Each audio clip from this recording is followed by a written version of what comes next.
जब आप तैयार हो तो बता दें। जी सर, इधर से अंकुश ऑडियो आ रहा है। ओके ऑडियो अंकुश ऑडियो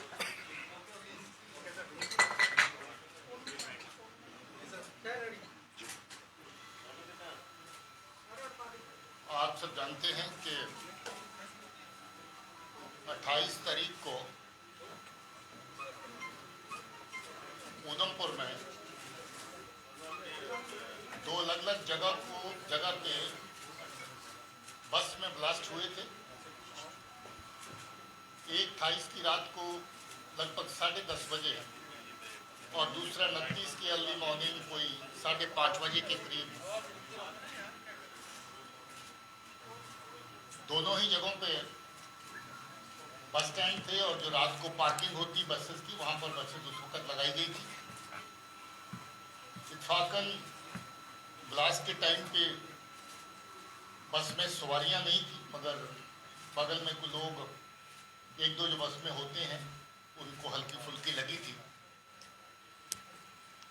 मुझे ये बताते हुए खुशी हो रही कि ये ब्लास्ट का केस बहुत ही कम समय में उधमपुर पुलिस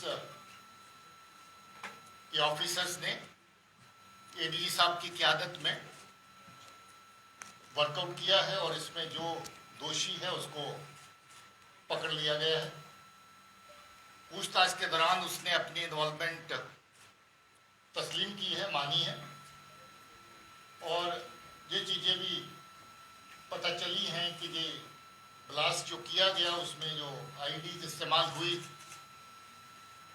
वो कहाँ से आई, कैसे आई, किसके कहने से आई।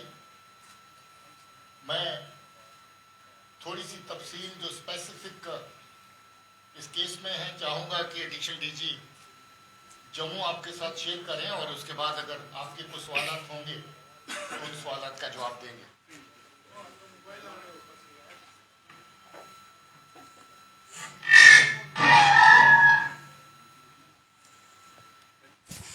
पिछले 6 महीने से ये देखा गया था कि आतंकी संगठन अपने पुराने कॉन्टैक्ट्स को रिवाइव करके उनका इस्तेमाल आतंकी गतिविधियों के लिए कर रहे थे। इसी सिलसिले में जैसा कि आप जानते हैं कि कुछ मॉड्यूल्स को पकड़ा गया था जिसमें पिछले उधमपुर ब्लास्ट के एक्यूज भी शामिल थे।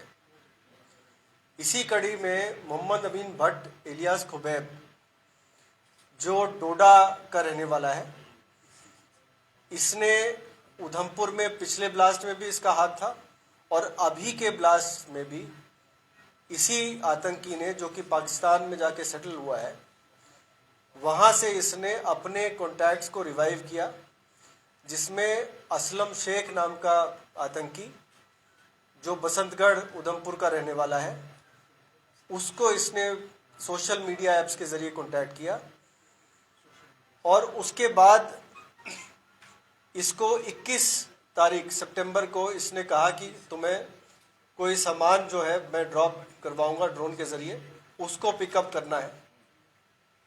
24 तारीख को 23 और 24 की दरमियानी रात को असलम शेख दयालचक के एरिया में आके खुबैब के कहने पे उसके बताए गए लोकेशन पे जाके आईडीज़ की कंसाइनमेंट पिक करता है, जिसमें 3 स्टिकी बॉम्ब्स और 4 दूसरे किस्म के नए किस्म के आईडीज़ उन्होंने भेजे थे। ये वो रिसीव करता है और अपने घर ले जाता है। 27 तारीख को इसको खुबैब का आदेश आता है कि आपने एक हाई प्रोफाइल मिनिस्टर की विजिट है, उसके पहले आपने किसी सूटेबल लोकेशन पे आईडीज़ फिक्स कर देना है। तो असलम शेख अपने घर से निकलता है, बसंतगढ़ से रामनगर की तरफ आता है और उसी बस में रामनगर में उतरने के बाद वहाँ के नज़दीक के बाथरूम में जाके 2 आईडीज़ को एक्टिवेट करता है।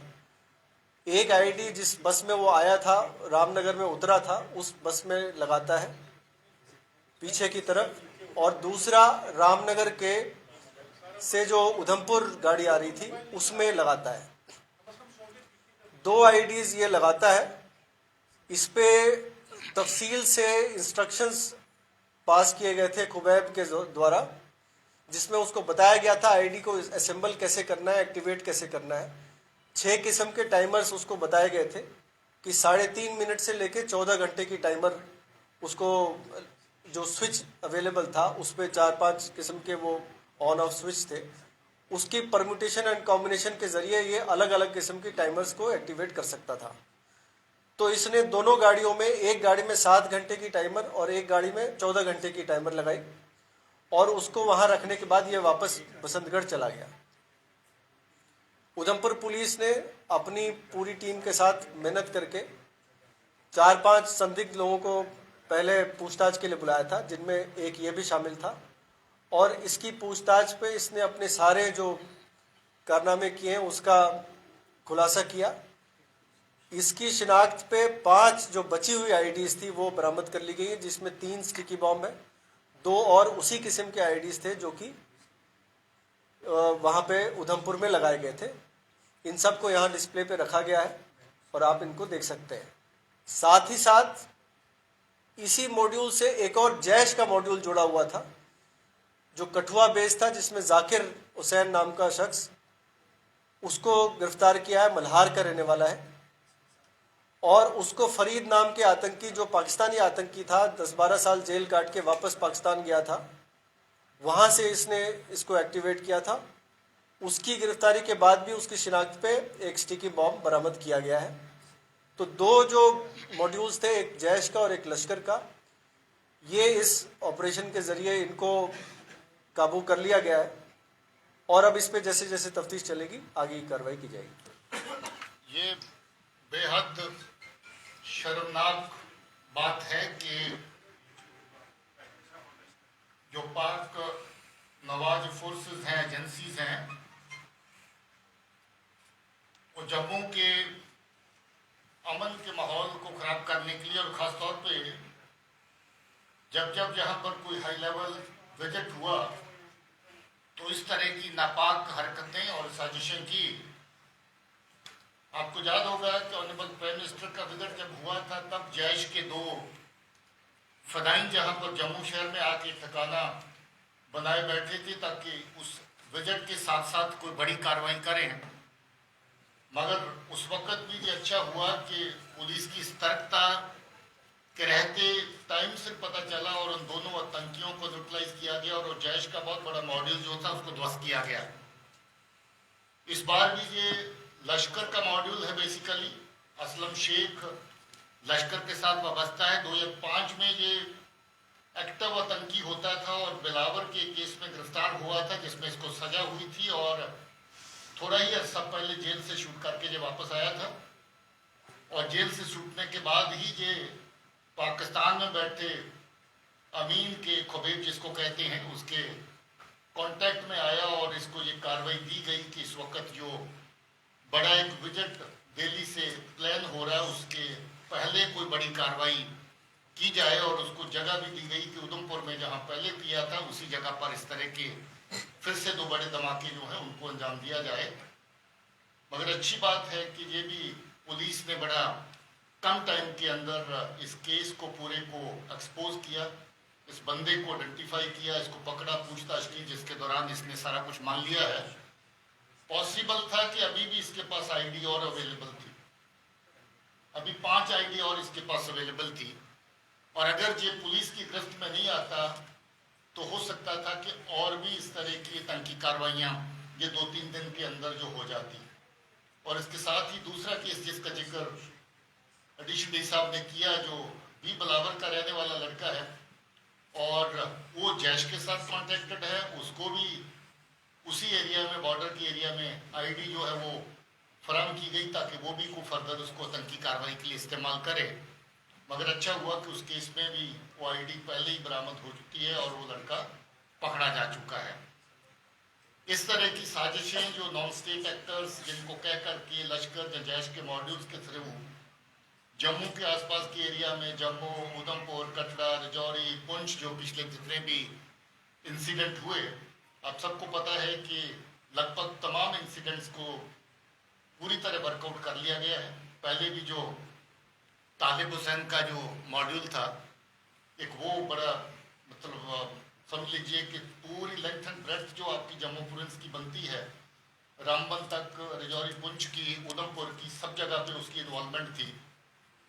उसके बाद भी एक बड़ा मॉड्यूल जो जम्मू में बैठ करके जम्मू से ही चल रहा था, वो मॉड्यूल भी बस्ट किया गया। और अब जो तीसरा मॉड्यूल जो बड़े लेवल का, और चौथा वो जो फदाइन अटैक के लिए लोग आए थे, इस तरह की नकलो हरकत बार बार जहाँ पर होती है, ड्रोन का इस्तेमाल होता है और ड्रोन के जरिए से आईडी, रेडीमेड आईडी और वेपन जहाँ पर भेजे जाते हैं ताकि आतंकी कार्रवाइयाँ जम्मू के खित्ते में उनको एक्टिवेट किया जा सके।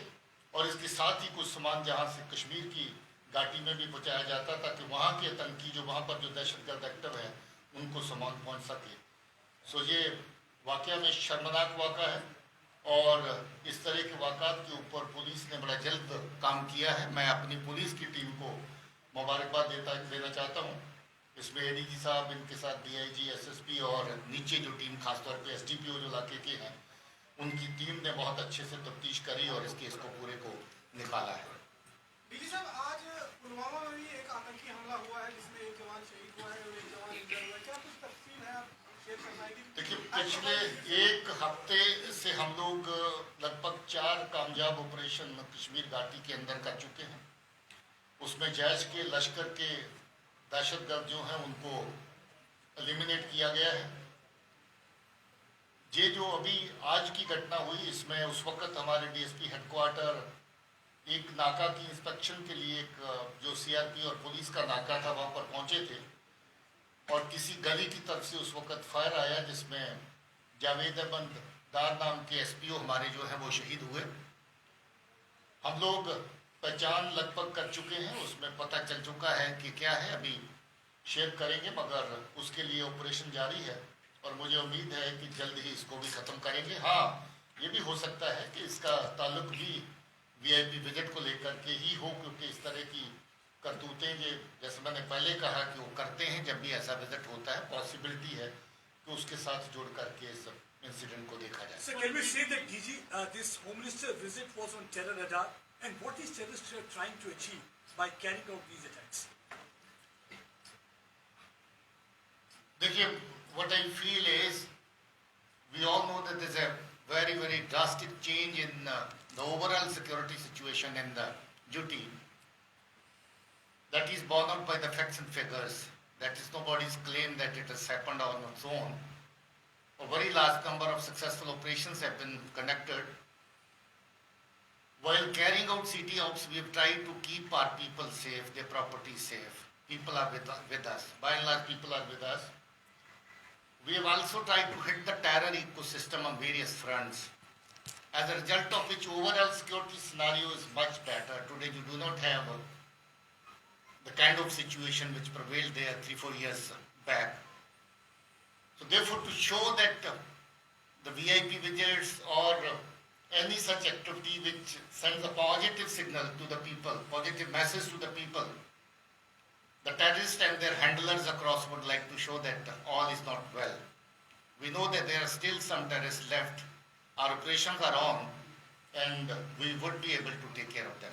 Because he is here to launch several development projects, can we say that Pakistan is enemy of development, can't see the smile on the faces of people they're trying to target? Absolutely, you are right. Pakistan is an enemy of development, is a lover of destruction. That is what they've done for the last 30 years, over 30 years.